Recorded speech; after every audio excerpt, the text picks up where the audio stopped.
Miklan, Jay Haley y William Fry. Este grupo es el que es conocido muchas veces como el grupo Palo Alto, es el grupo de investigación de Bateson, es el grupo de trabajo que muchos enfoques terapéuticos de la terapia familiar sistémica toman como referencia para pensar lo que serían sus fundamentos teóricos sobre todo. Entonces van a encontrar gente como la terapia de Palo Alto, que es particularmente la que vamos a estar trabajando, pero también la escuela de Milán, dentro de la terapia familiar, la escuela estratégica de Jay Haley, la escuela de los enfocados en soluciones, sobre todo la gente de Milwaukee, como Steve Shazer o Isu Kimbert, que era su esposa. Todos ellos son parte de esta tradición, donde en buena medida reconocen que el antecedente que hay en el trabajo que este equipo hizo en los años 50, pues es central para su trabajo práctico en lo que es el proceso terapéutico. Nosotros lo que vamos a hacer entonces, partiendo de este equipo, pues platicar un poco de lo que serían, por un lado, los personajes que estamos mencionando y por otro lado, sus aportes al trabajo de investigación que hicieron sobre la comunicación desde esa época. Estamos hablando de los años 50 del siglo pasado. Primero, hablemos un poquito de Gregory Bateson. Gregory Bateson es un antropólogo, él es inglés de nacimiento y tiene una historia personal muy intensa. Él, dentro de lo que sería su formación, es hijo de un médico muy importante, un biólogo muy importante, a pesar del contexto de la medicina, William Bateson. William Bateson es el fundador de lo que es la genética. De hecho, él es el que acota la palabra genética. Gregory Bateson se llama Gregory Bateson en honor, su nombre, a Gregor Mendel. Y en buena medida, el equipo de trabajo de su papá, de William Bateson, es este equipo de trabajo que vino a recuperar todos los escritos de Mendel, que recuerdan era un monje que había dejado un trabajo sobre hibridación. Sí. En algún momento, pues, en el contexto pues, de lo que es la abadía, y que lo recuperan en algún momento del siglo XIX algunos biólogos, ¿no? Bueno, el equipo que comandaba estos biólogos estaba liderado por el papá de Bateson, William Bateson. Bateson, en ese sentido, el Gregory que estamos nosotros considerando, tiene una tradición intelectual en ese sentido muy interesante. Él se forma como antropólogo después de ser biólogo, es decir, su formación inicial es como biólogo. Su primer artículo de investigación publicado es en el contexto de la entomología, y bueno, en términos muy prácticos, habría que decir que el peso de tener un padre tan importante fue un factor pues, central para que él se desplazara de la biología a la antropología. Pero este desplazamiento trajo consecuencias muy interesantes, porque él tenía toda la metodología y toda la tradición de la investigación en biología, y cuando él migra a lo que sería el contexto de la antropología, se encuentra con una sorpresa muy interesante. Las metodologías de investigación en la antropología no tenían el desarrollo que ya tenía la biología de finales del siglo XIX, principios del siglo XX. Y entonces Bateson comienza a hacer un cierto tipo de traslado de lo que sería la lógica de la investigación en biología al contexto de la antropología. Y es una de las cosas que se le reconoce de manera muy frecuente. Es decir, es un investigador de corte interdisciplinario natural.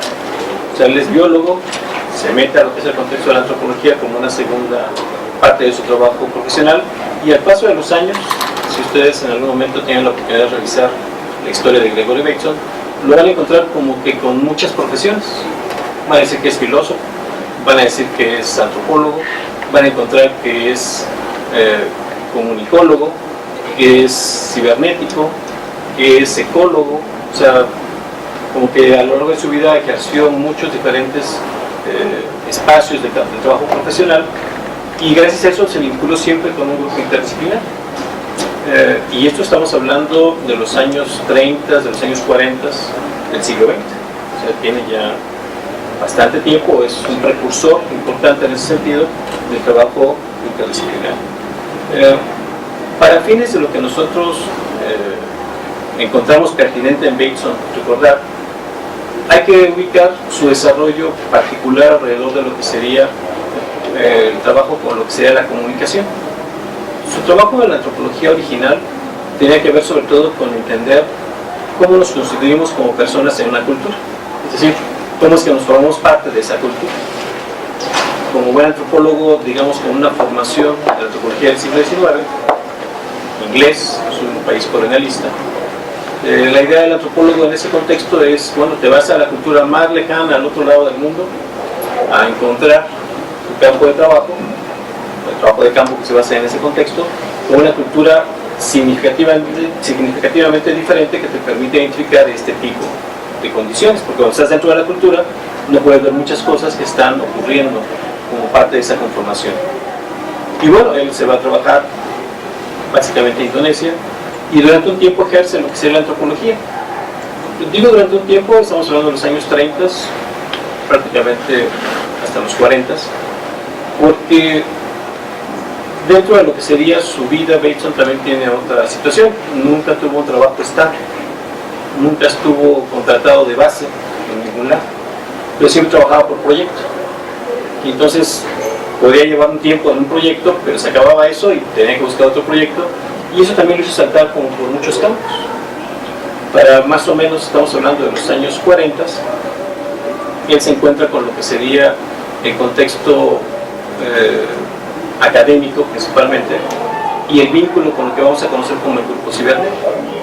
Bateson ya tenía un trabajo importante dentro de la antropología alrededor de esta explicación que les comento de cómo se constituye la persona en una cultura. Su primer libro se llama Naven, y es un libro que tiene que ver con lo que sería básicamente un ritual que permitía explicar por qué una cultura en particular podía llegar en un momento dado a tener ciertas tensiones que iban a romper esa cultura a partir de lo que serían los roles, diríamos ahora roles de género, donde los hombres hacían solamente cosas de hombres y las mujeres solamente hacían cosas de mujeres. Cuando esto se mantenía durante mucho tiempo, esto lo que venía a provocar eran muchas tensiones en la interacción personal. Dentro de lo que sería Bateson, dentro de lo que Bateson encontró en esta cultura es que había un ritual muy particular que se hacía anualmente, donde se invertían los roles. Y las mujeres se vestían como hombres y se burlaban de las actitudes de los hombres, de que las cosas que solamente los hombres podían hacer, y los hombres hacían lo mismo. Se vestían como mujeres y se burlaban de las actitudes de las mujeres, de las cosas que solamente las mujeres podían hacer. Y luego es muy interesante en ese sentido, porque se intercambiaban roles. Pero eso de todos, perdón que lo interrumpa, eso de todos llega a ocurrir en ciertos grupos culturales. Por ejemplo, en el pueblo de mi papá, hay hombres que representan una danza que se llama del torito. Todos los personajes, excepto dos, que son ellos como 7, son mujeres. Y entonces se ponen agua, se ponen máscaras, se ponen trenzas, se ponen todo. Y yo digo, bueno, ¿y por qué no nos dejan participar a las mujeres? O sea, si la representación de la danza incluye mujeres o del baile, ¿no? Y no es el único lugar donde justo sucede esto. Bueno, eso es en Guanajuato, pero he visto otras en otros Sí, de hecho lugares. yo creo que se ubica así en nuestra República de México, y tal vez allá, una vez ya puede ser que ocurra, que tenemos tradiciones en estos poblados donde se da este tipo de ajuste, y es una fiesta, o sea, lo vimos como una fiesta. Aquí en el contexto de la antropología, bueno, es un ritual. Y ese ritual, de manera muy específica, Bateson lo analiza para entender por qué se da, y se da cuenta que una función muy importante de ese ritual es como permitir que esa tensión que se había dado, al punto que podría provocar problemas en las relaciones en la cultura, en ese contexto de esta comunidad, permitía que se pudieran como aflojar, como sacar todos los rencores, molestias y todo ese tipo de situaciones que en un momento dado pueden estar como contenidos, ahí se salían, y eso volvía a hacer que otra vez se volviera a ajustar todo el equilibrio de esa cultura. Bateson, estamos hablando de un trabajo antropológico de finales de los 30.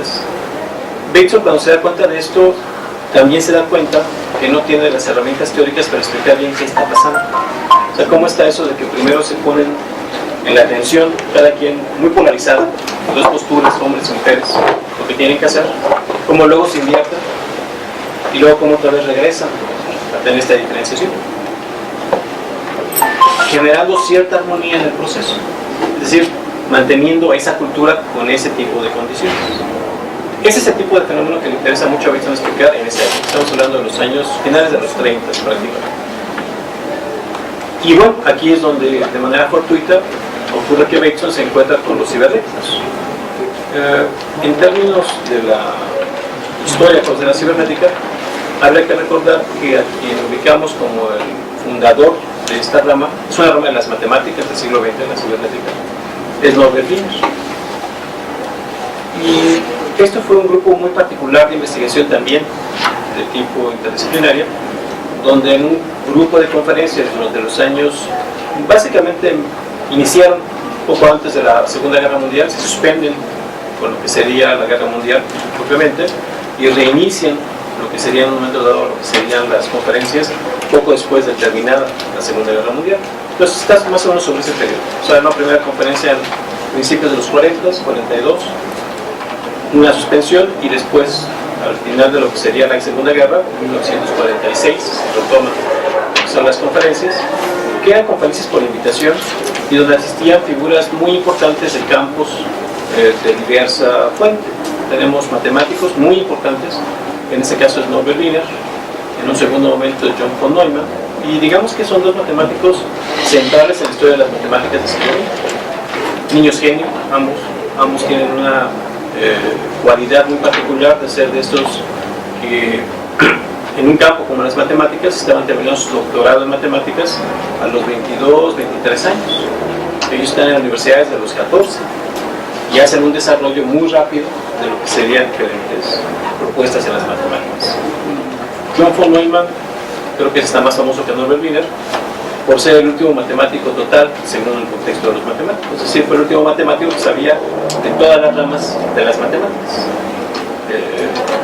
Una mente muy especial. De hecho, lo tendríamos que reconocer como el padre del chip, o sea, el primer circuito lógico desde el punto de vista matemático que sirvió como base para generar lo que hoy conocemos como microprocesadores, pues tiene su origen en el trabajo de John von Neumann. Dentro de lo que sería el encuentro que tiene Bateson con este grupo, de lo que estamos hablando es de una forma de entender el mundo que en ese momento y aún ahora creemos es algo que puede ser diferente para entonces utilizarlo en la parte práctica. Voy a entrar un poquito aquí en esta parte porque a veces es un poquito como difícil explicar o justificar porque vamos a utilizar cuestiones de las matemáticas, porque estamos hablando de matemáticos para trabajar con las personas. No estamos hablando de matematizar, no estamos hablando de utilizar ecuaciones o algo así para el uso del trabajo práctico con la gente, pero sí estamos hablando de cómo comprender el mundo, de cómo comprender la experiencia de relación que tenemos en un mundo complejo. Y los matemáticos de este grupo, del grupo cibernético, son los iniciadores de una propuesta de explicación que usualmente le llaman de causalidad circular. Esta causalidad circular lo que está provocando para nosotros es la posibilidad de ver el mundo con diferentes dimensiones que nos hacen o nos permiten que podamos aproximarnos de una manera mucho más completa a los fenómenos. Pueden ser sociales, pueden ser en un momento dado individuales, pueden ser mentales. Este grupo tuvo esta visión. Ellos pensaban que este modelo de explicación, la explicación cibernética, la explicación de la causalidad circular, la explicación recursiva, lo pueden nombrar de varias maneras, era una puerta muy importante que podíamos abrir para explicar lo que no se puede explicar en términos lineales, en términos de una causa y efecto que solamente va en un solo sentido en la flecha del tiempo. Lo que pasa aquí afecta a lo que sigue acá, afecta a lo que sigue acá, y en ese sentido es una sola secuencia. La causalidad circular sugiere que hay un efecto de lo que sería la causa sobre el efecto, bueno, es la natural, pero luego el efecto regresa sobre la causa. Y ese modelo, que es central en este grupo de lo que es las conferencias de Macy, es el que Bateson va a retomar. Vamos a presentar ese modelo como lo que sería pues, el punto principal de comprensión.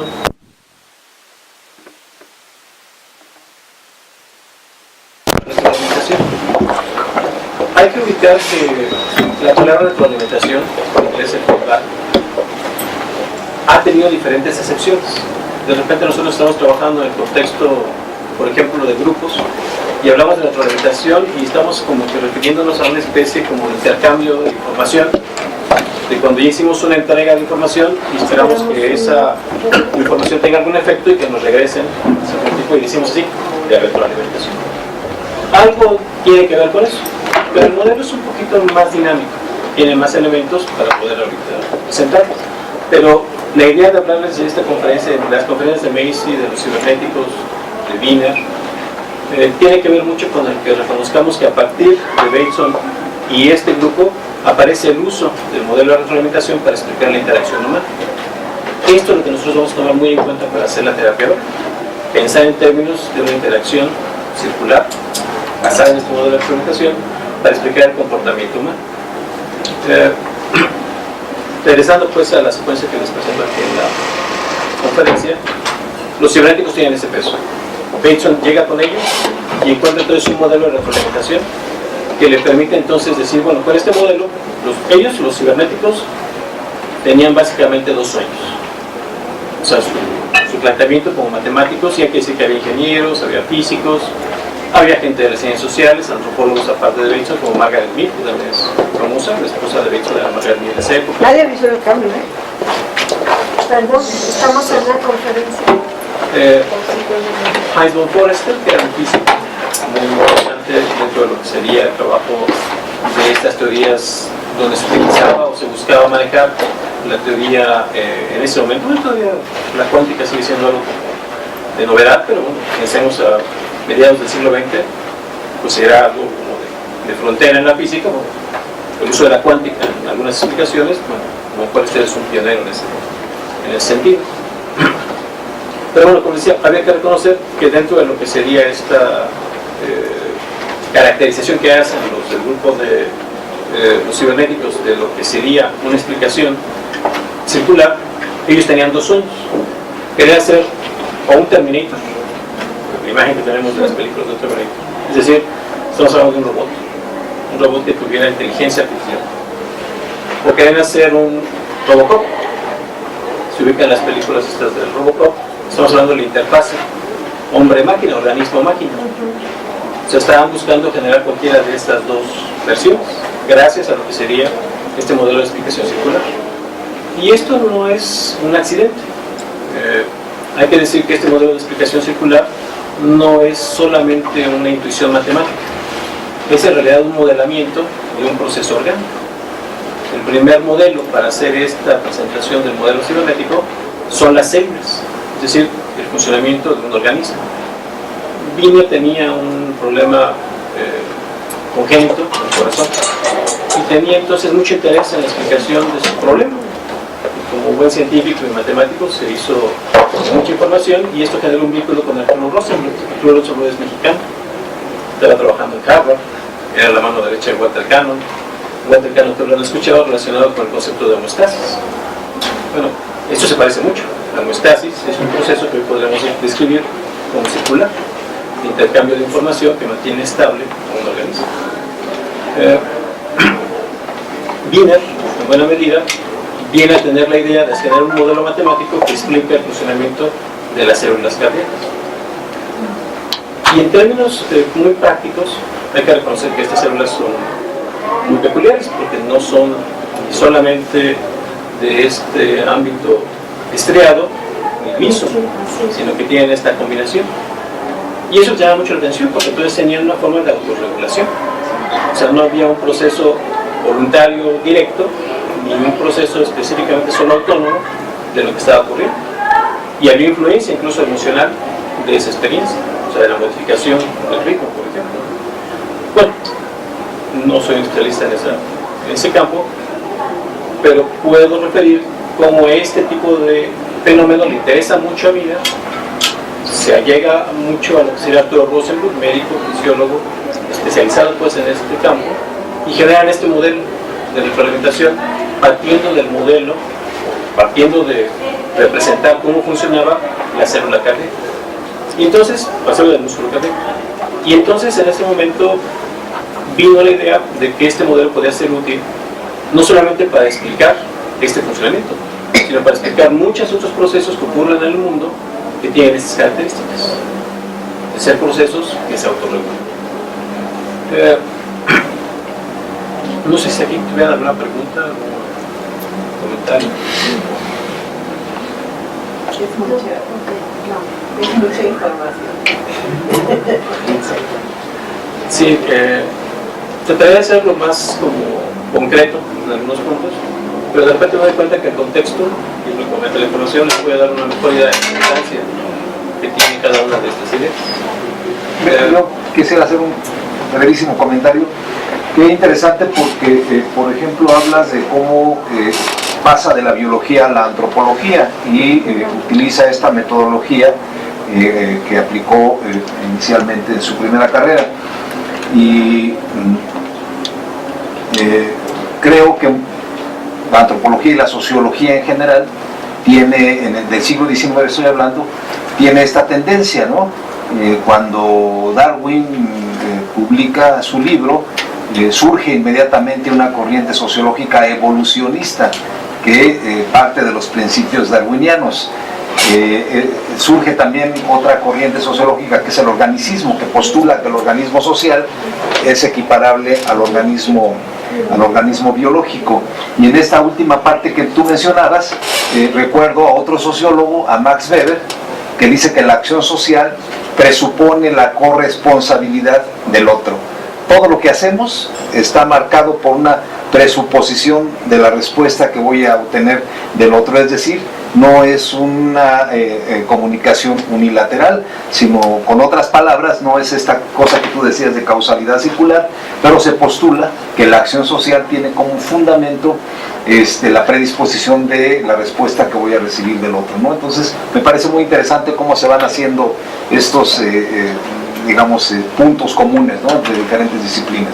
Sí, yo creo que es una de las cualidades de este grupo interdisciplinario, que logran, con esta óptica, encontrar cierta coherencia en las posibilidades de explicación de fenómenos muy diversos. Es decir, podemos tener explicaciones de cosas muy distintas, y el sueño de ellos era que este modelo es tan fuerte que puede servir para explicar muchos campos distintos, porque está presuponiendo este juego de interdependencias, y tal vez desde el punto de vista más cotidiano lo encontramos como muy natural. Y de hecho hay que decir que efectivamente son campos a veces muy diversos y puede ser mucha información de lo que estamos hablando, presuponiendo de repente que pudiéramos necesitar para entender esto, pero que el punto central tiene que ver más con la construcción en un momento dado de eso que vamos a observar a niveles más abstractos. Es decir, hay una influencia biónica.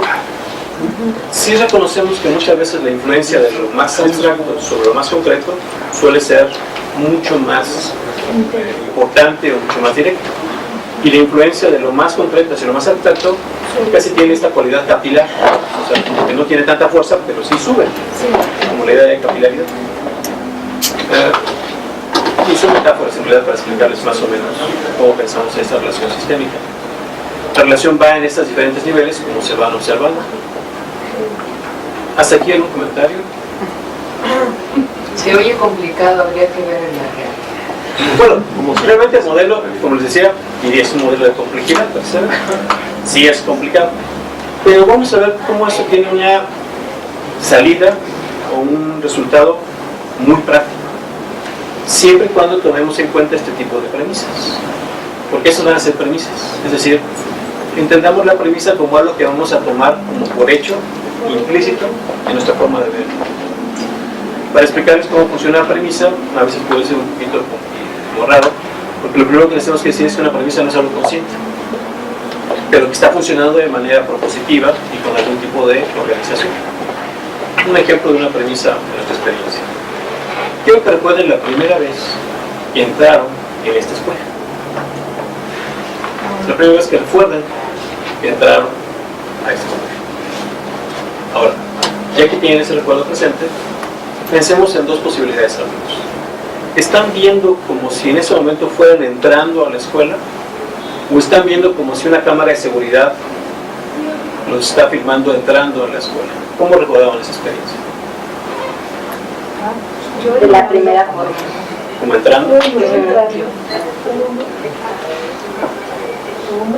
personas entran a un lugar físico. Pero en este recuerdo, a nivel de la experiencia visual, Yo me veo ¿ve usted entrando me veo desde acá. o se ve usted? No. Pero espera. Porque hay quien puede verse entrando. ¿Alguno de ustedes se vio entrando? Sí. ¿Hay quien se ve entrando? ¿De qué depende eso? No había un video ahí, ni algo. Pero así representamos nuestra experiencia. Y si trabajara un poquito más con algunos de ustedes y buscáramos más recuerdos del pasado, veríamos que es muy probable que recuerdan así su pasado, viéndose a sí mismos. Es un recuerdo disociado. Y otros, más consistentemente, van a recordarse de manera social, es decir, entrando en el lugar. No es azaroso. Hay muchas teorías psicológicas de por qué pasa eso, por supuesto. Pero desde el punto de vista práctico de nosotros, que es un modelo muy práctico lo que nos está diciendo es que hay premisas que funcionan de manera implícita y que son muy consistentes para representar nuestra experiencia. En este caso, los recuerdos. Y hay unos elementos que podríamos checar que funcionan de esa manera. Por ejemplo, ¿quién lo recordó en blanco y negro? ¿Quién lo recordó a color? Blanco y negro, no blanco. Hay quien lo recordó a colores. ¿Quién de lo que lo recordó a colores los recordó con colores vivos? ¿Quién lo recordó con colores deslavados, pastel? Quien lo recordó con colores vivos es muy probable que lo viva casi como si estuviera pasando otra vez. Quien lo recordó en blanco y negro es muy probable que lo recuerde de una manera bastante neutra, o sea, como que no tiene un peso afectivo particular.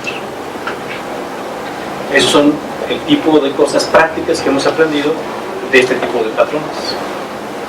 ¿Por qué pasa eso? Es una pregunta diferente. Perdón, y eso que hacemos, y a veces lo hacemos sin querer, simplemente ya nos llegan al momento de los recuerdos, y eso es algo que hay que utilizar con las personas, o igual también para conmigo, para hacer algo en relación a esos pensamientos que llegan, esos recuerdos que llegan, porque voy a hacer recuerdos maravillosos. Ahorita se ve el hambre que traigo, ¿verdad? Recordando de la salsa verde de los chilaquiles de mi madre, y recuerdo el color vivo y todo, ¿no? Pero también tengo momentos muy desagradables donde sé que está oscuro y demás, pero eso me sirve a mí en su momento, para qué y cómo lo utilizaría para cuando estoy con la familia o con la persona con la que... La verdad es que ahorita el ejemplo que les puse todavía le lleva esta parte práctica, operativa. Vale. La intención solamente era que vieran cómo funciona la premisa. Ya. ¿Cuál fue la que más padre? La premisa fue, en términos muy prácticos, recordar asociado o disociado, por ejemplo. Recordar a colores o en blanco y negro. Como dice la maestra, no fue a propósito que me dijera voy a recordar esto en blanco y negro. No, lo recordé. Pero estoy seguro que si platicáramos un poquito más y buscáramos más recuerdos de la misma característica, veríamos que consistentemente recuerda de esta manera ciertas experiencias y otras de otra manera. O sea, hay consistencia, hay algún tipo de regla que está funcionando ahí. Por ejemplo, me recuerdo cuando yo tenía aquí de niño, Un poco más fuerte. llegaba yo de No se oye, Sonia. del estado de México, y entonces llegué a las 6 de la mañana y estaba lloviznando. Entonces hacía mucho frío, y eso siente frío, y olía muy rico. Entonces toco las ramas y estaba una persona cuidando, y le digo, es que son las 6 de la mañana y no hay gente. Entonces abre la puerta y me mete. Y me dice, siéntate en la parte de las escaleras y no te va a pasar nada. Y ese recuerdo lo tengo bien vivo, porque puedo decir cómo olía el ambiente, y además me sentía protegida en ese momento. Así fue mi recuerdo, y creo que nunca se me va a olvidar. Okay. Ahora, lo que yo estoy diciendo es que ese recuerdo está organizado bajo alguna premisa. Mi intención solamente es, en este momento, tratar de acordar a qué me refiero con la palabra premisa, no cómo funcionan los cuales no. Así funcionan las cosas, inconscientemente, involuntariamente, sin querer, sin que nos demos cuenta, naturalmente, muchas palabras podemos hacer, pero funciona así, de manera implícita. La maestra no se tiene mal recuerdo de que usted no le hace caso.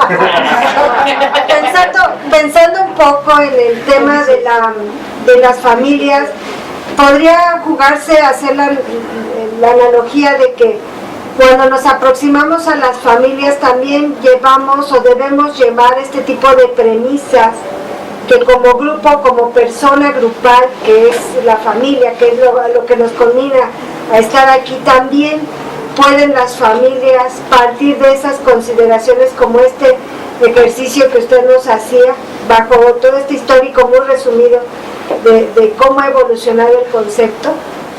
Mi intención es mostrarles cuáles son las premisas que serían útiles Ok. para mirar en un método de trabajo familiar. Ya. pero que entendamos cuáles son las premisas. Ya. Ahorita estas que pusimos como ejemplo no son exactamente las básicas para hacer esto, Bien. pero son ejemplos de premisas. Muy Hay bien. muchas premisas. Gracias. Trabajamos de manera casi implícita todas las cosas, pero sí quiero presentarles un juego de premisas que sean útiles para el trabajo terapéutico, para el trabajo de cambio. Es que decimos terapéutico porque estamos muy sesgados a la psicoterapia y la parte psicológica, pero en realidad estamos hablando de ayudar a las gentes. Así es. Estamos hablando de cómo vamos a poder ayudarles a resolver algo. Sí. Y no necesariamente estamos hablando de un trabajo en ese sentido que esté ceñido solo al psicólogo, o solo al psiquiatra, o solo al médico. Sino que cuando hablamos de ayuda es genérico y depende de las personas cómo quieren que les ayudemos. Bueno, a eso vamos ahorita con estas premisas. La propuesta es que estas premisas pueden ser muy útiles para esa forma de ayuda. Entiendo por lo que me van diciendo que tal vez deba ir más rápido hacia esa parte. Por favor. Mi intención es todavía justificar un poco, es decir, ¿qué métodos aplico para sacar esto? Lo voy a hacer muy rápido entonces para llegar a las premisas, pero hay que reconocer que Bateson y el equipo que estaba comentando hace un rato se planteó esto, cómo entender la interacción humana. Con todas esas ideas de la cibernética y en un momento dado lo que sabían de Erickson y toda la interacción que estaban viendo en la práctica de la hipnosis, bueno, ¿cómo hacerlo? Y aquí es donde entra la metodología de la biología. El desarrollo de la biología del siglo XIX se debió en buena medida a las cuestiones de clasificación. Vamos a generar tipologías. En algún momento ustedes recuerdan sus clases de biología, siempre hay tipologías, clasificaciones de cosas, reinos, todo lo que tiene que ver con lo que son los organismos, puras clasificaciones. Bueno, el desarrollo de lo que es la biología moderna se debe a este tipo de desarrollo de las tipologías. Pero esto es un enfoque naturalista. El biólogo va al campo, observa y desarrolla las clasificaciones. Este es el método que utilizaron el equipo de Bateson para observar a las familias. Lo cual nos lleva a un punto importante que creo que tiene que ver con lo que han visto antes en el diplomado y que puede ser un poco diferente a la propuesta que aquí estoy presentándoles. Porque lo que estoy diciéndoles es que no hay una definición a priori de las familias. Cada familia tiene su propia definición. Cada experiencia que tenemos de interacción con un grupo familiar, con una pareja, con una relación padres e hijos, tendrá su propio modelo. Si es que queremos relacionarnos con él de una manera afectiva, si queremos relacionarnos de una manera propositiva con ellos, no partimos de una definición general. Al revés, generamos una definición de ellos, con ellos, para poder trabajar lo que ellos quieren. Y esto viene de esta tradición. Se junta la biología con la antropología. El antropólogo quiere llegar a la cultura y no alterar, pero sí entender todo el tiempo. Y buscan no hacer nada para alterarla, porque es muy importante como sujeto de estudio la cultura en sí misma. Si la alteran ellos, al ser un agente externo, ya no estarían conociendo esta cultura, estarían afectando. Entonces hay una combinación entre voy a describir con mucha precisión como el biólogo y no voy a afectar a nada de lo que estoy describiendo tanto como sea posible en ese proceso. Ese conjunto de elementos se ven muy importantemente representados en el trabajo de Bateson y su equipo de investigación. Lo interesante es que lo ocupan para observar familias. Les comentaba que Bateson estaba con los cibernéticos, estaba trabajando alrededor de la antropología, se termina su contrato en la universidad, se queda sin trabajo, un compañero de cubículo lo invita a trabajar en una clínica psiquiátrica y la primera impresión de Bateson fue: voy a comenzar a hacer una etnología, una etnografía de dos tribus, la de los pacientes y la de los médicos. Pero tenemos una tribu fija, la de los pacientes y el hospital psiquiátrico, que es visitada periódicamente por otra tribu, la de los médicos. Esa fue su primera aproximación del modelo que tiene Bateson. Y de ahí se va desarrollando lo que sería lo que conocemos ahora como la terapia familiar sistémica, es decir, una forma de explicación de la interacción de dos culturas, en ese caso eran los médicos y los pacientes, lo cual trae como consecuencias explicaciones que eran muy diferentes, muy divergentes de las explicaciones que tenemos en la tradición de la explicación psicológica tradicional. Pensemos en el psicoanálisis como una de las principales referentes de explicación de la psicología clínica, o el conductismo, que estaba presente en los años 50, o los enfoques humanistas. Tienen tradiciones diferentes de explicación, muy centradas en la experiencia del ser humano, importantes, legítimas, muy útiles, pero esta es distinta. Distinta en el sentido que está pensando en términos de la interacción, de lo que observamos en la interacción. Y de ahí generamos el modelo. Eso es lo que está presente en estas diapositivas de manera más conceptual. Pero el panorama al que queremos llegar es el que vamos a generar en un momento dado, colaboración basada en la descripción y la interrelación de los datos observados del comportamiento. Relacionarnos con las personas tiene que ver con eso. O sea, poder colaborar con ellas, poder influir en ellas para conseguir algo que ellos desean conseguir. No lo que yo deseo conseguir, sino lo que ellos desean conseguir. Tiene que estar basada en la descripción y la interrelación de los datos que estamos observando en ese momento, de esa familia. No de una definición previa que nosotros tengamos. Por eso no pensamos en una definición previa de la familia. Esa definición se tiene que generar con esta familia. Si es que voy a trabajar con la familia, porque puede ser con la pareja, o puede ser con la relación padres e hijos. Con cualquiera que sea esta, con esa voy a generar. Esta teoría cibernética interaccional, ya vamos a empezar con lo que sean las premisas, piensa en lo siguiente. No nos interesan tanto los individuos aislados, o su intencionalidad, o sus motivaciones, sino cómo interactúan. Lo que más nos importa es la relación entre la gente. Y eso en contraste a lo que a veces pensamos como la naturaleza de la gente. Y a veces pensamos que tenemos cualidades en sí mismo intrínsecas a nosotros. Y no, aquí de lo que estamos hablando es de cuál es el tipo de relación que se genera en la interacción, observarla, y esa información es la que nos va a importar. Síntomas, defensas, estructura de carácter. Sí, dígame. Sí. A ver, por ahí. ¿Hay comentarios? Es que... No se escucha. Permíteme, si no se escucha, te oímos muy lejana. ¿Podrían ustedes a nosotros nos oyen lejos? ¿Nos escuchan? ¿No nos escuchan? Tiene problemas de audio. Ah, de audio. Déjame ver a Francis. Escriben una hoja y que la pongan. Yo también, que se la pongan. Que tienen problemas de audio, no escuchan. El tamaño de la pregunta, ¿no? Sí, Vamos a poner los dos micrófonos, Luceli, a ver si se escucha mejor. ¿Se escucha mejor así o no? ¿O ayuda que esté más? Dice que ya. Pasa que así Si te pegas más el micrófono. ¿Sería mejor así? Ok. Lo que les comentaba es que cuestiones, en este caso, muy específicas de la tradición psicológica, síntomas, defensas, estructura de carácter, personalidad, no necesariamente es como nos gusta ver las cosas. Queremos verlas estas como términos que van a describir interacciones de las personas. Y esas interacciones están en respuesta de un contexto particular de interacción. Es decir, no provienen solamente de uno, provienen de lo que está ocurriendo en el contexto. Eso va a ser muy importante. Para, digamos, hacer la comparación específica de explicación, mientras el modelo médico va a pensar en términos de lo que sería, por ejemplo, la enfermedad, como lo que sería un daño particular en un sistema orgánico. Aquí estamos pensando en términos de adaptación. La adaptación, y aquí va la, digamos, parte biológica de Bateson, tiene que ver con la manera en que el organismo cambia en función del contexto, del nicho. Si modifica su comportamiento y su relación que tiene con el nicho, eso va a permitir que prevalezca o no como organismo, como especie incluso. Y eso en cierto momento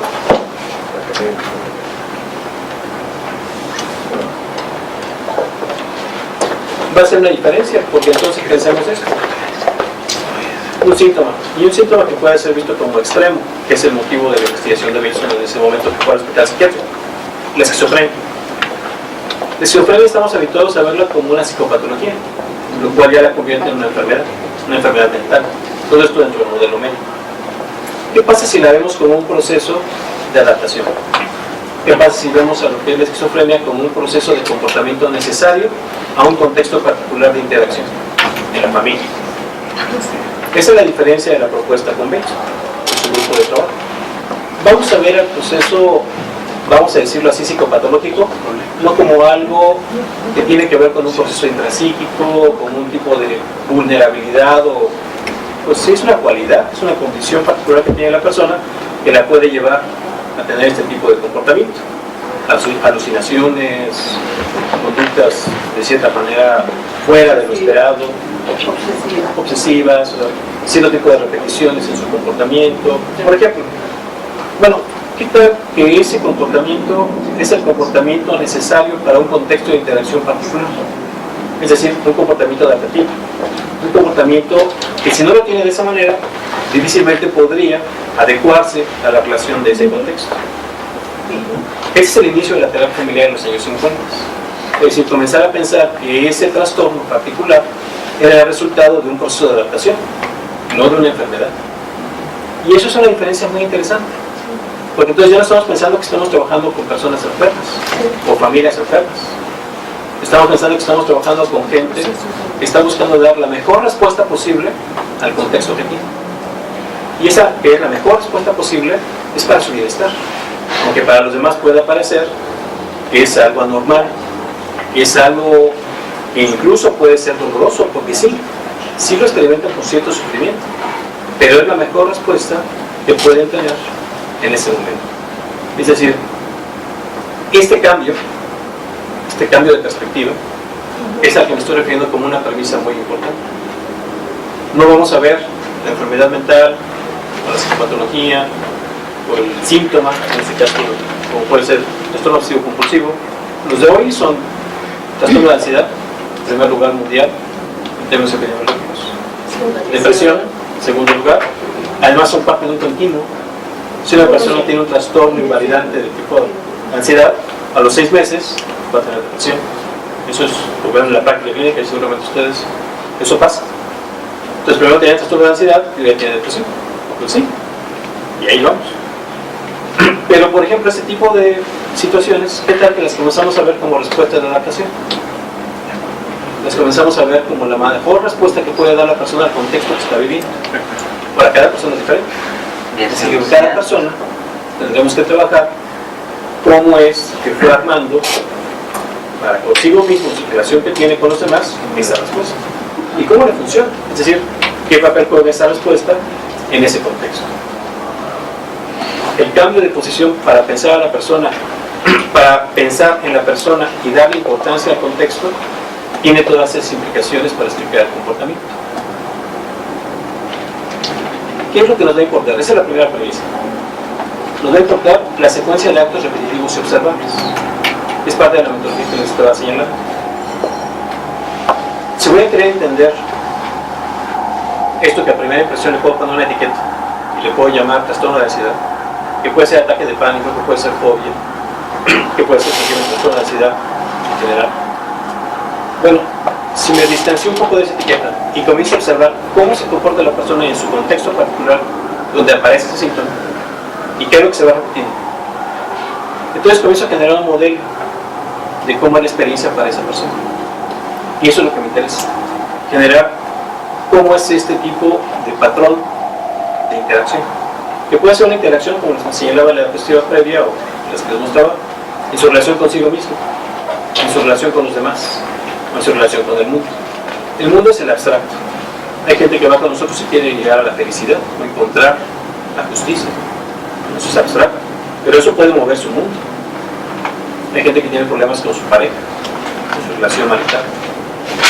Hay gente que tiene miedo.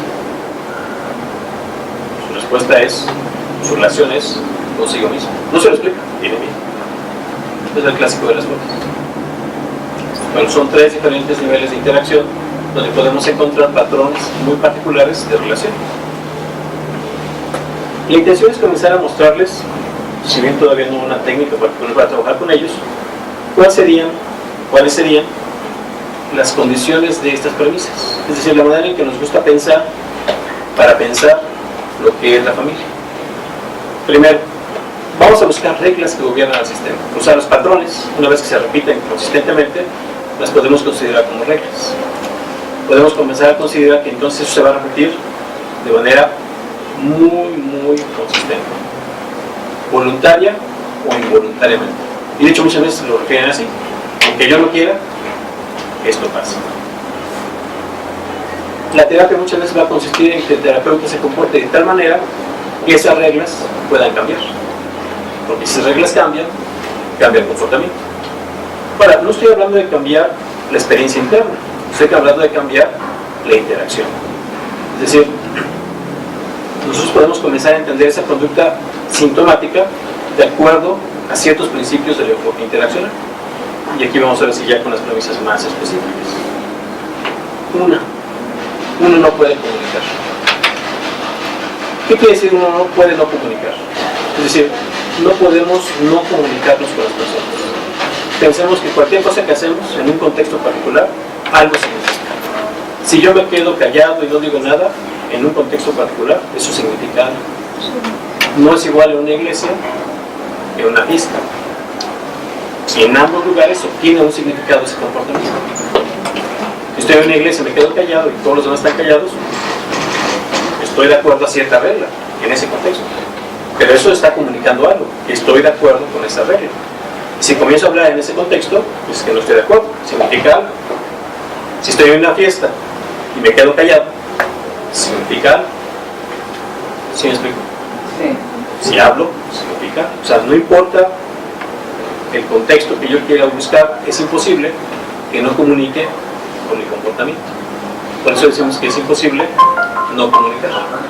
Pero eso tiene una derivación muy interesante, porque es imposible que pueda decir no me importa. Vivimos en un contexto siempre de relación con seres humanos.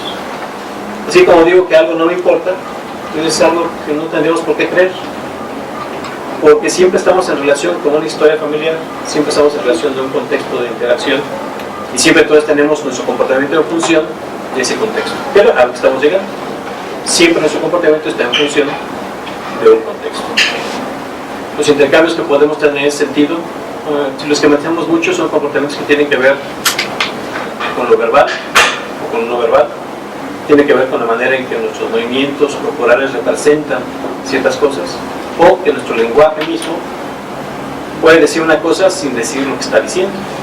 Un tono de voz puede cambiar un mensaje. No sé si explico con esto. Sí. Alguien te puede decir buenos días y al mismo tiempo te está insultando, pero te está diciendo buenos días, pero con su tono de voz es capaz de hacerte sentir que te está insultando, pero te está diciendo buenos días. ¿Cómo amaneciste? Buenos días. ¿Cómo amaneciste? Es el clásico. Y bueno, eso tiene que ver con que podemos al mismo tiempo, en un mismo mensaje, enviar al menos dos posibles significaciones. Y eso también con un papel en la interacción. Esa es otra premisa de lo que estamos hablando. Otra, la atribución de este significado siempre está impuesta por un observador. Es decir, hay una puntuación que siempre hacemos de la experiencia. Hay un ejemplo clásico que utilizamos en este contexto de la terapia familiar, cuando tenemos una pareja, y entonces hay una pelea o la discusión clásica marital. Y le preguntamos a la señora Bonnie por qué se enoja con su esposo. Y dice, bueno, es que él siempre, todo el tiempo, se queda callado. Y tengo que estarle picando para que hable, para que se comunique. Y no quiere, y más. Y entonces por eso discutimos. Le pregunto a la esposa, oye, ¿por qué pelear? Pues es que todo el tiempo me está regañando. Y yo la verdad no tengo ningún problema. Así que mejor me callo. Pero no, mientras más me callo, y yo no quiero tener problema, más me está molestando, más lo insisto. ¿Qué es lo que está pasando? Cada uno desde su puntuación está teniendo la mejor respuesta, y eso es muy curioso, para el bienestar de ambos. Porque la señora lo que hace es que se comunique para que esté bien, y el señor lo que hace es quedarse callado para estar bien. Y de repente sí, como universo paralelo. ¿Cómo es posible que los dos quieran cosas iguales y tengan resultados diferentes? Bueno, diríamos aquí, esto depende de la puntuación de cada uno de ellos. Sí. Doctor, pensando un poco en la relación que se establece, o la interacción que se establece entre la enfermera, el personal de enfermería y los pacientes o las personas con el estado de enfermedad, con frecuencia creo que pasa algo similar. Desde aquí queremos provocar allá determinada cosa y el allá tiene ciertas limitaciones para que los de aquí conozcan o no conozcan lo que le está pasando. Y ahorita en este ejemplo que nos da, realmente ¿cómo? Bueno, no sé si cabe aquí esta pregunta, pero ¿cómo le hacemos? ¿O cuál sería la estrategia que debemos usar? Porque así como en estas parejas usted habla de que cada quien hace lo propio para que el sistema funcione finalmente, en la relación terapéutica del cuidado y del sujeto de cuidado y quien ofrece el cuidado, pues hay algo parecido. Y en esa relación, ¿cómo le hacemos? ¿O en qué tendríamos que pensar? Bien. Para poder hacer algo? Ya estamos hablando de las premisas y tal vez podemos un poquito Okay. acercarnos a esta respuesta, pero digamos que la primera sugerencia es considerar que esto pasa, es decir, tener presente que hay puntuaciones diferentes, porque a veces pensamos que nuestra puntuación, nuestra versión, es la única, la correcta, la que representa mejor la realidad de la experiencia que estoy viviendo con esta persona. ¿Qué tal que pienso que es una versión? Tenemos la otra versión. Y bueno, esa es una primera parte, es una premisa. Poder aceptar que tenemos diferentes versiones, tan válidas y legítimas una como la otra. Esa es la parte difícil, poder aceptar que tan válida y legítima es la del otro como la mía. Sobre todo cuando se encuentran en situaciones que son tan opuestas, como las que ponía el ejemplo de la pareja. O sea, se encuentran como en conflicto. Y en ese conflicto están pensando que eso, pues incluso puede tener que ver con una especie de... Hay de dos casi siempre. O que no me está entendiendo, lo está haciendo con algún tipo de intención malévola, y por eso lo está haciendo. Pues está loco. Porque estoy presentando algo que es totalmente claro y no lo entiende. O sea, no coincide con mi versión. O sea, hay de dos. O lo está haciendo dolosamente y me quiere hacer algo, o hay algún tipo de maldad que no sé cuál es, o está loco. Cualquiera de las dos. Sí, ¿no? Comentar un suceso, una experiencia que tuve hace rato precisamente con una tesista del programa de enfermería, de la maestría, en el análisis de sus resultados con niños con cáncer. La tesis es sobre evaluación de la calidad de vida, una niña amputada, y platicamos al respecto. El suceso concreto es que, me dice ella, es que nosotras las enfermeras tratamos de apoyar a los niños, acercarnos al niño, etc. Y entonces se les habla como chiquito, como muy chiquito, o niño, etc. Pero al entrevistar a los niños, que ese es el sentido de la entrevista, resulta que a los niños les molesta que les tengan compasión, les molesta que los vean, que les hablen de esa manera. Entonces las enfermeras les hablan así porque creen que están apoyando de diferentes maneras emocionalmente al niño, pero el niño, la explicación que le da es todo lo contrario. Sí, y eso es como más o menos frecuente. Es decir, presuponer que nuestra versión es la mejor, pues es una manera de operar como muy común. Una primera sugerencia es: no nos apresuremos. Veamos primero si mi versión encaja. Incluso es mucho mejor esperar, escuchar primero su versión antes de yo comprometerla a mí. Necesitamos saber más del otro antes de poder entablar la relación con el otro. De ahí que la puntuación sea lo que tengan que considerar como una condición necesaria. Hay puntuaciones diferentes, son igualmente legítimas. Veamos entonces cuál funciona mejor. Esta perspectiva nos lleva a que no podemos culpar a los demás. Es una postura en la cual lo que hacemos tiene que ser lo mejor para lo que queremos, nosotros y ellos. Así que no es de quién tiene la culpa. No hay nadie que está haciendo algo con un propósito maligno o malévolo, no.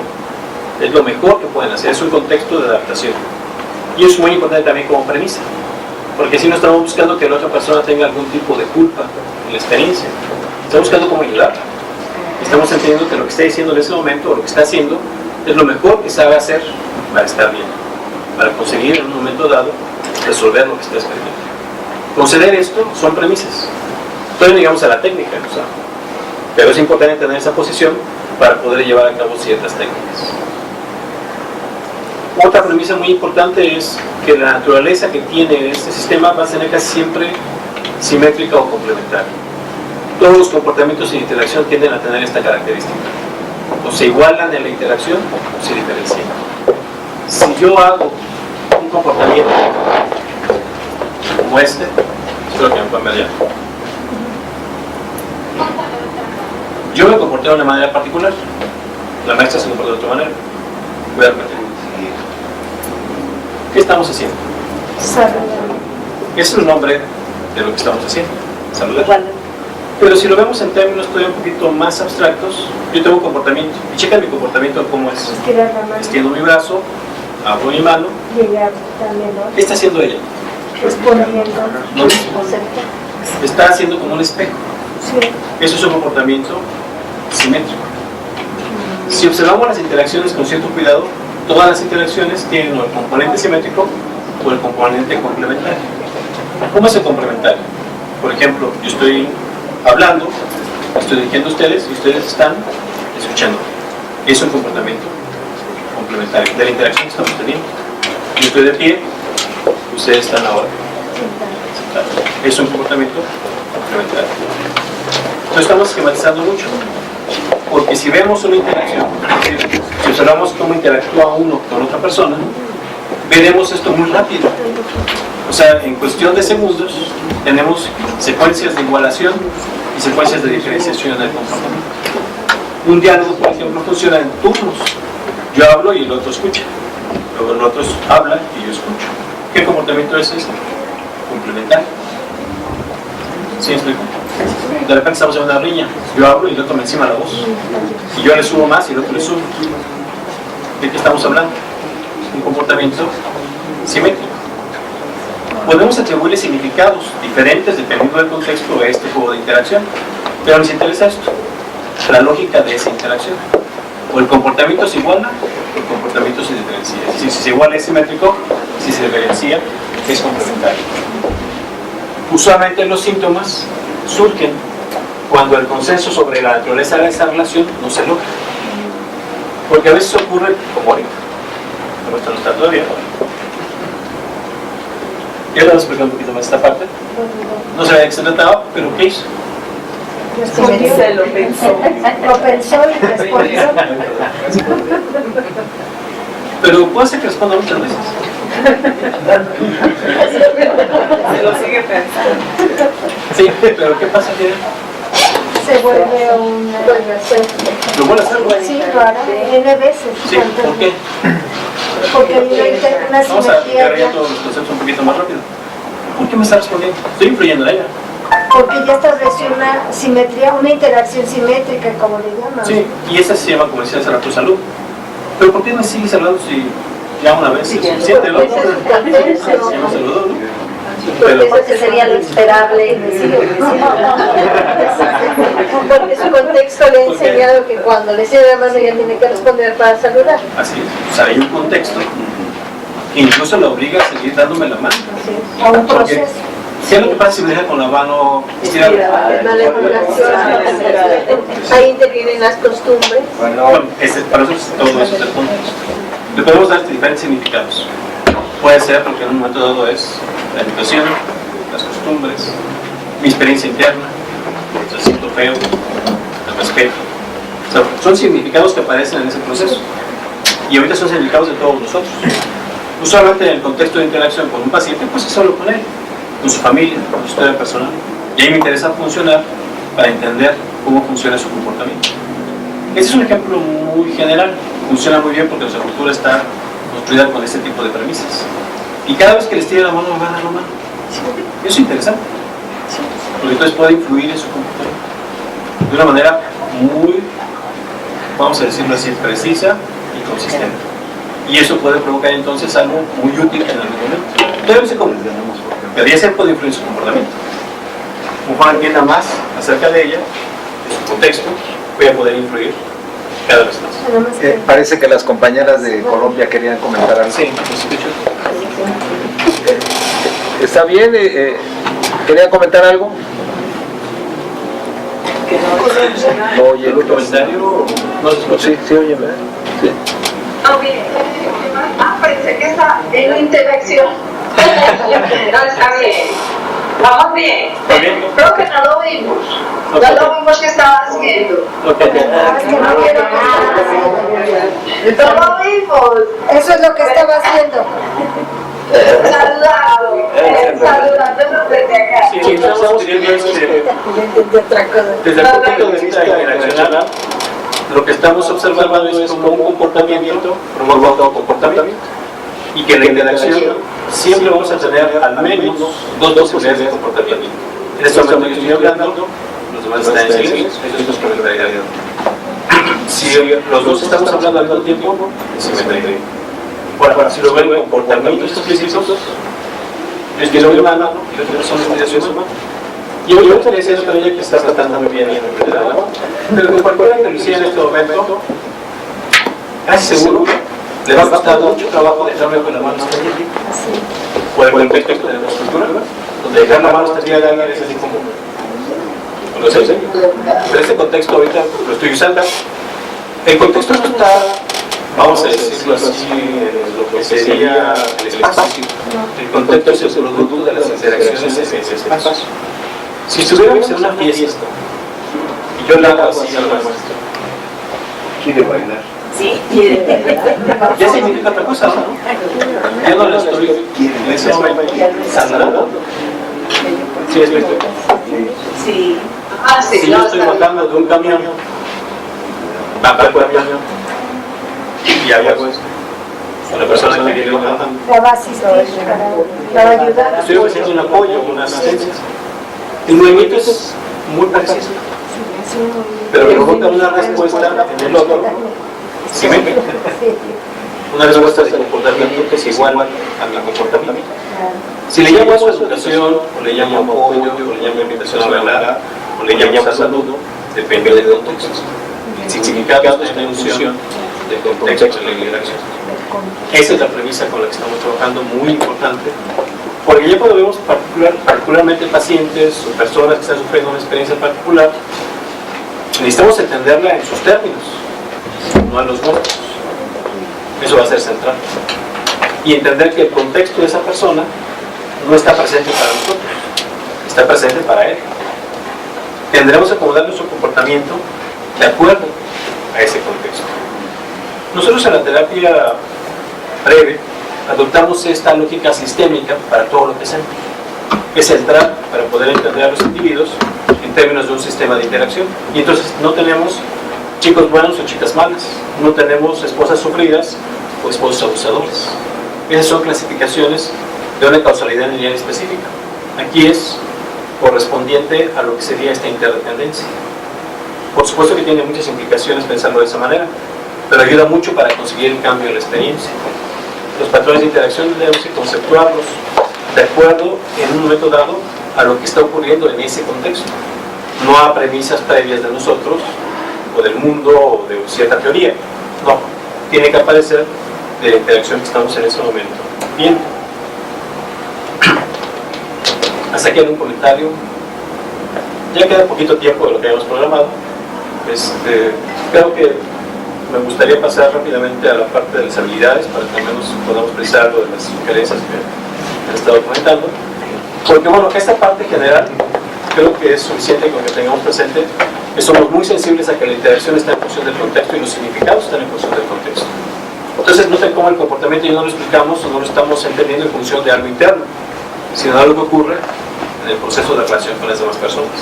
Todos los comportamientos, el que ustedes quieran, sea TOC, sea esquizofrenia, sea trastorno de ansiedad, que son palabras que quieren decir como una especie de cualidad difícil de quitar en la gente, pero no, nos interesa el comportamiento como ocurre en ese contexto y pensarlo no como una enfermedad, sino como una respuesta de adaptación, es decir, una respuesta necesaria para el contexto en el que está ocurriendo.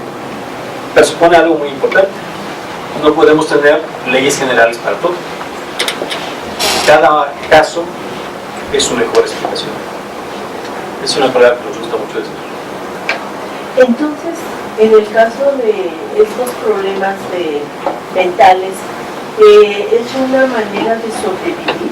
Sí, pensamos que cuando alguien tiene un tipo de trastorno que llega a tener esta cualidad invalidante incluso, que hay gente que puede no hacer su trabajo o no poder salir de su casa o no poder relacionarse con las personas por este tipo de trastorno, y en su mundo, en su realidad que ha construido en la interacción, es la mejor respuesta que puede dar a lo que está viviendo. No tiene ningún propósito negativo, no tiene ninguna intención de mantenerse así por algo, vamos a decirlo así, prefabricado, de alguna manera inventado para algo más. Es para su bienestar. Desafortunadamente no es la mejor respuesta, por supuesto, pero es la mejor que ha encontrado. ¿Incluido el suicidio? El suicidio, en realidad, tenemos dificultades para poder decir que sea la mejor respuesta, pero sí es la mejor respuesta que él encontró. La que él. Hay que aceptar. Ahora no quiero decir que aceptamos el suicidio. Estamos hablando de comprender el comportamiento, de comprender por qué tomó esa respuesta. ¿Cuál es lo mejor que puede encontrar? Cuando hablamos del suicida, sí tenemos que tener la consideración de un trabajo en el que podemos identificar rápidamente las señales que lo llevan a tener esa respuesta tan extrema, radical, pero en la que está sumamente comprometido. ¿De veras cree que esa es la mejor respuesta a lo que está viviendo? Porque estaríamos hablando de la intención positiva. Por ejemplo, nosotros en esta tradición, la intención positiva es algo que domina todo el tiempo nuestra experiencia. Siempre pensamos que cualquier cosa que hace la gente lo hace por una razón positiva. Siempre hay una intención positiva. Si pensamos en una situación de violencia y pensamos que alguien, un esposo abusador, le golpea a su esposa, a veces nos resulta muy difícil encontrar cuál es la razón positiva detrás de eso. O sea, ¿por qué quiere hacer eso el esposo con ella? ¿Por qué los esposos le pegan a sus señores? Para corregirlos. Tal vez piensan que así las van a corregir. Tal vez piensan que va a ser la mejor manera de tenerlas tranquilas. Tal vez que va a ser la mejor manera en que su matrimonio sea como él quiere que sea. Sí, esa es la intención. No sé, esa es la intención. En ese sentido podemos decir que es positiva.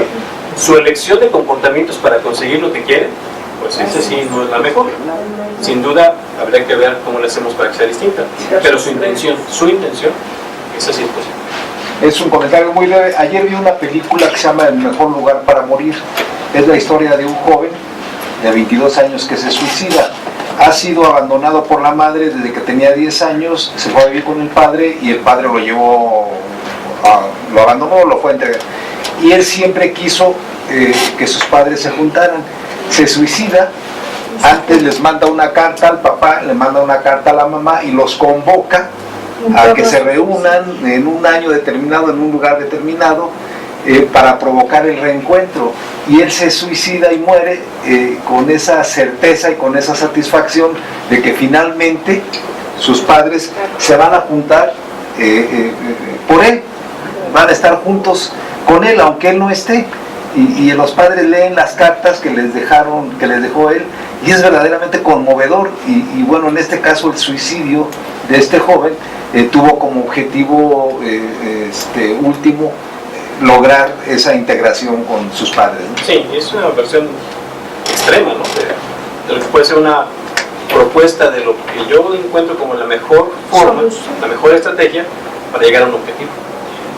Sin duda es lo que estamos observando. Esa fue su elección. Ahora, la propuesta es que podamos entender eso de muchas cosas que vemos en el ámbito clínico. Triadas, coaliciones, cómo se definen las naturalezas de las relaciones, los patrones, esto que llamamos recursividad, son patrones que se están repitiendo, y sobre todo pensar en términos de diferentes niveles de abstracción. O sea, niveles de abstracción significa poder pensar con diferentes versiones de lo mismo al mismo tiempo. Como estábamos poniendo el ejemplo del esposo y la esposa, donde al mismo tiempo tienen versiones totalmente diferentes. Poder entenderlas al mismo tiempo funcionando es pensar en diferentes niveles de abstracción sobre lo mismo. Son ejemplos nada más de lo que tendríamos que tener como habilidad clínica.